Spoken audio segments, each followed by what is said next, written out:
Il n'y a aucune étude clinique qui a été réalisée chez l'homme. Je perdais de la graisse et en même temps je prenais du muscle. Le Y11 n'est pas un SARM safe, c'est un excellent SARM pour la prise de force. Votre corps va se briser en miettes.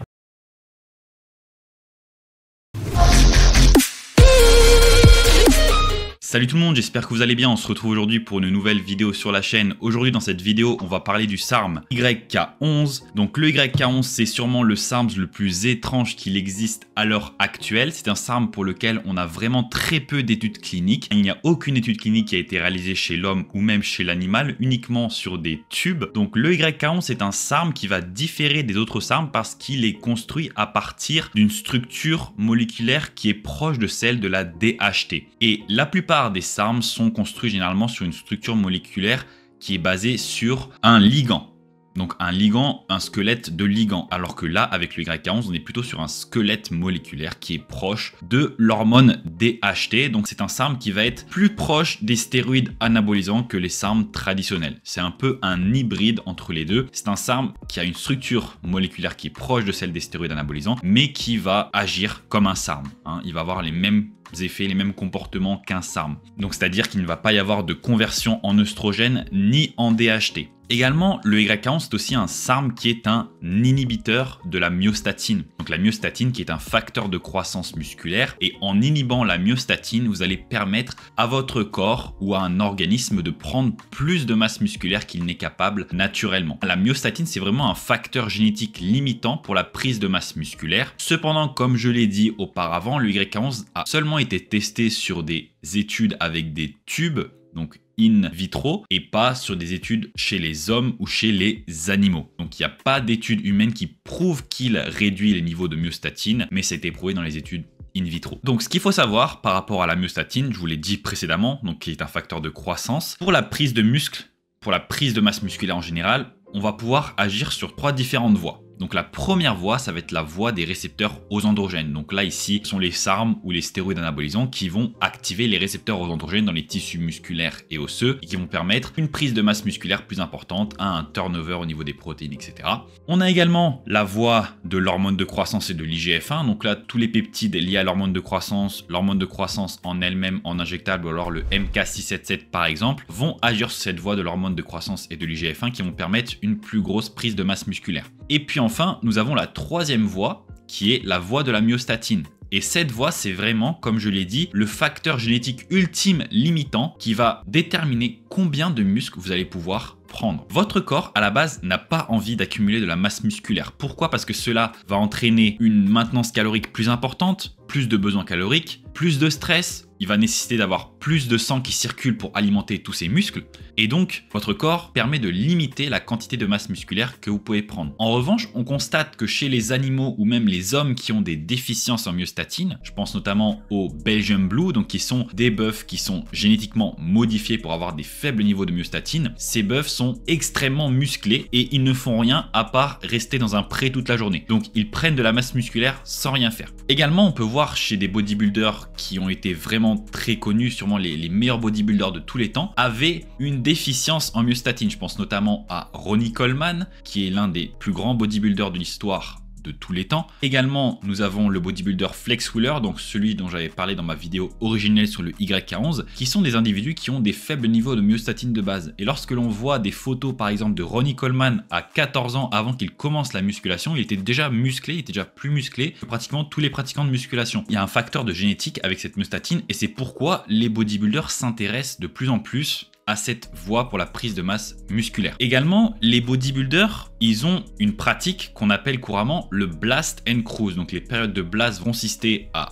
augmenter les doses des produits ou alors ajouter plusieurs produits donc pour prendre beaucoup de masse musculaire. Et les périodes de cruise, ce sont les périodes où ils vont se maintenir uniquement à une faible dose de testostérone TRT pour maintenir les acquis et sûrement pour préserver leur santé, mais également pour remettre à zéro la sensibilité, enfin pas forcément à zéro, mais pour remettre la sensibilité de leurs récepteurs aux androgènes et également pour reset leur niveau de myostatine, puisque plus vous allez accumuler de la masse musculaire et plus vos niveaux de myostatine vont augmenter. Donc il existait auparavant déjà depuis un bon moment des inhibiteurs de la myostatine, notamment sous forme injectable. Donc je parle ici de l'AC083 ou alors de la folistatine, qui sont des inhibiteurs de myostatine que l'on peut prendre par voie injectable. Cependant, ces inhibiteurs de myostatine sont très dangereux parce qu'ils ne vont pas seulement entraîner une prise de masse musculaire, mais ils vont également entraîner une hypertrophie de tous les organes. Donc voilà, c'est pas forcément quelque chose de sain. Le YK11, lui, en revanche, est un inhibiteur de la myostatine orale qui va se comporter comme un SARM. Donc il peut avoir des effets bénéfiques potentiels et une diminution des effets secondaires néfastes. Quelle a été mon expérience et que disent les rapports anecdotiques par rapport au YK11? Premièrement, le YK11 n'est pas un SARM safe. Ça, je tiens clairement à le dire, puisque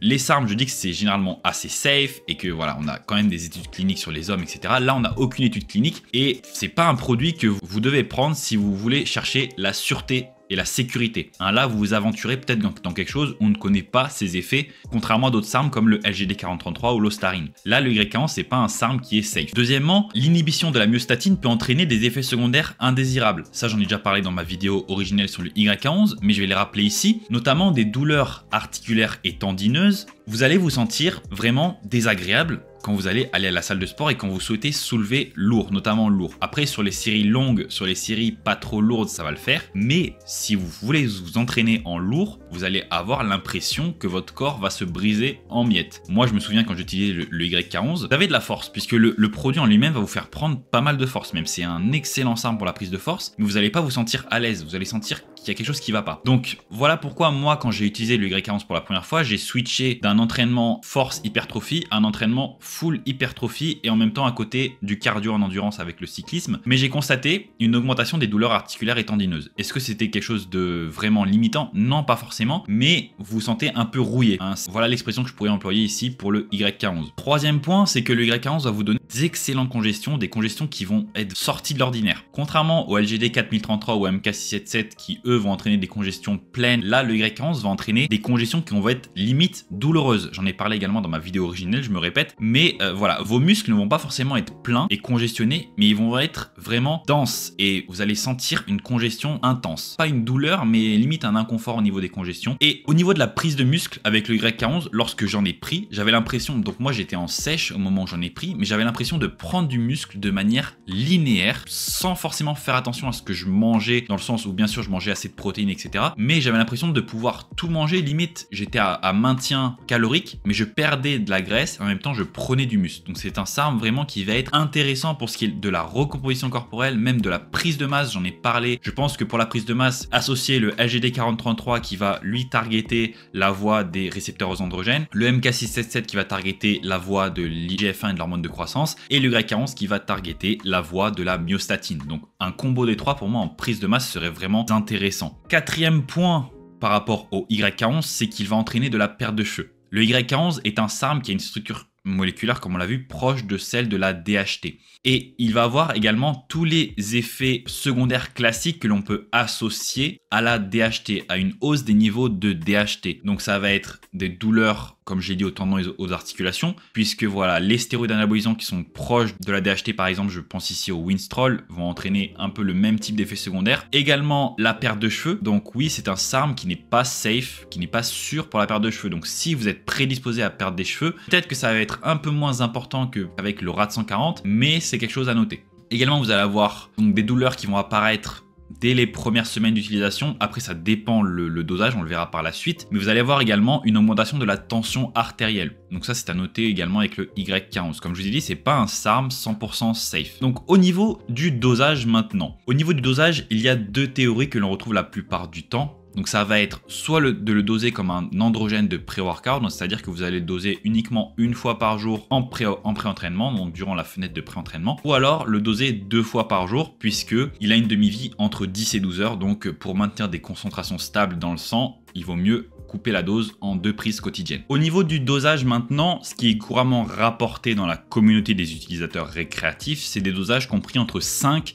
et 40 mg par jour. Néanmoins, selon mon expérience personnelle et beaucoup de rapports anecdotiques que j'ai lus également, les retours de mes abonnés sur le Discord, etc., un dosage compris entre 10 et 20 mg par jour va être vraiment la zone où vous allez avoir le plus de bénéfices possible. Au-dessus de cette dose là je n'irai pas puisque voilà, il y a beaucoup trop d'effets secondaires après. Si vous voulez la jouer safe, dosez plutôt entre 5 et 10 mg par jour maximum. Si vous êtes un peu plus joueur, vous pouvez aller entre 10 et 20 mg par jour, mais personnellement je n'irai pas au-dessus de 20 mg par jour pour tous les effets secondaires précédents que nous avons mentionnés. Donc le YK11 c'est vraiment un composé qui est obscur. On ne sait pas si l'impact qu'il a sur la myostatine va durer une semaine, va durer quelques mois, ou est-ce qu'il va affecter la myostatine ou pas vraiment, puisqu'on n'a pas de confirmation d'études cliniques chez les animaux ou chez les hommes. Donc selon moi le YK11 est quand même un SARM, l'un des SARMs les plus intéressants, si ce n'est le plus intéressant, puisque voilà il a plusieurs mécanismes d'action, et pour moi c'est un composé qui m'intrigue énormément. Je l'ai utilisé plusieurs fois et j'ai eu voilà une expérience assez mitigée, mais j'ai quand même toujours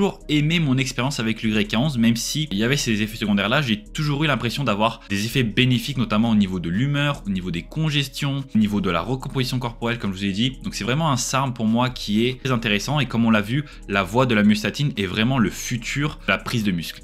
Beaucoup d'individus vont commencer à s'intéresser dans les prochaines années à cette voie là, puisque la voie des récepteurs androgènes on la connaît, la voie de la GH on la connaît, mais la voie de la myostatine c'est quelque chose qui n'est pas encore vraiment très bien exploré, et moi c'est un SARM vraiment intéressant. Je le conseillerais pas forcément aux débutants qui veulent s'aventurer dans les SARM, puisque c'est un SARM quand même pour des personnes qui sont assez confirmées ou avancées dans le domaine. Donc voilà, j'espère que cette vidéo sur les YK11 vous aura plu. Si vous avez aimé la vidéo, n'hésitez pas à liker la vidéo, à laisser un commentaire, ça aide toujours pour l'algorithme YouTube, à vous abonner à la chaîne et à activer la cloche des notifications pour manquer aucune des prochaines vidéos. Si vous avez n'importe quel type de question par rapport au YK11 ou par rapport à n'importe quel autre SARM, n'hésitez pas à me la poser ci-dessous en commentaire, ou alors aller directement sur mon Instagram qui va s'afficher à l'écran, donc c'est Pierre-Gourdon.